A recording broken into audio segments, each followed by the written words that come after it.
ఎప్పుడూ ఉత్తరాంధ్ర అంటే వెనకబడిన ప్రాంతం, బ్యాక్వర్డ్ జిల్లాలున్న ప్రాంతం అని చెప్పి పేరుండేది. ఈరోజు 11వ అంతర్జాతీయ యోగా దినోత్సవం వేదిక ఉత్తరాంధ్రలోని విశాఖపట్నాన్ని ఎంపిక చేయడం వల్ల ఉత్తరాంధ్ర ప్రాంతం, అందులో విశాఖపట్నం నగరం యొక్క ప్రాముఖ్యత దేశ స్థాయిలో, ప్రపంచ స్థాయిలో మారుమోగిందంటే దీనికి ప్రధాన కారణం ప్రధానమంత్రి గారు చంద్రబాబు నాయుడు గారు. మేము ఎన్నో కార్యక్రమాలు చేశాం ఈ రాష్ట్రంలో.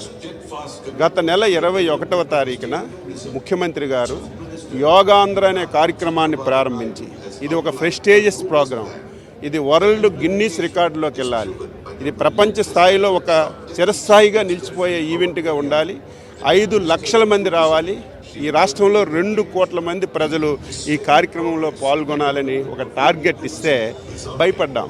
ఎందుకంటే ఎన్నో ప్రోగ్రామ్ చేశాం, కానీ ఇది ఎర్లీ మార్నింగ్ కార్యక్రమం కాబట్టి ప్రజలు వస్తారా లేదని భయపడ్డాం. కానీ ఈరోజు ఈ నెల రోజులు మోటివేషన్ వల్ల, ఈ నెల రోజులు ప్రభుత్వం తీసుకున్నటువంటి వివిధ కారణాలు, నిర్ణయాల వల్ల ప్రజలందరూ స్వచ్ఛందంగా వచ్చారు. ఈరోజు ఈసరికే ఈ ప్రిమిసెస్లో వచ్చి రిజిస్ట్రేషన్ చేసుకున్నారు సుమారుగా 3.5 లక్షల మంది. ఇంకా చాలామంది ఫోన్లు చేస్తున్నారు, ఇంకా బస్సుల్లో ఉండిపోయాం, ఇంకా ప్రిమిసెస్కి రాలేకపోయామని. అంటే ఇది ఒక చరిత్ర సృష్టించినటువంటి కార్యక్రమం. ఈ కార్యక్రమం నభూతో నభవిష్యత్, ఇంతవరకు ఎప్పుడూ జరగలేదు, రేపు భవిష్యత్తులో కూడా జరగని విధంగా ఈ కార్యక్రమాన్ని చక్కగా విజయం చేశారు.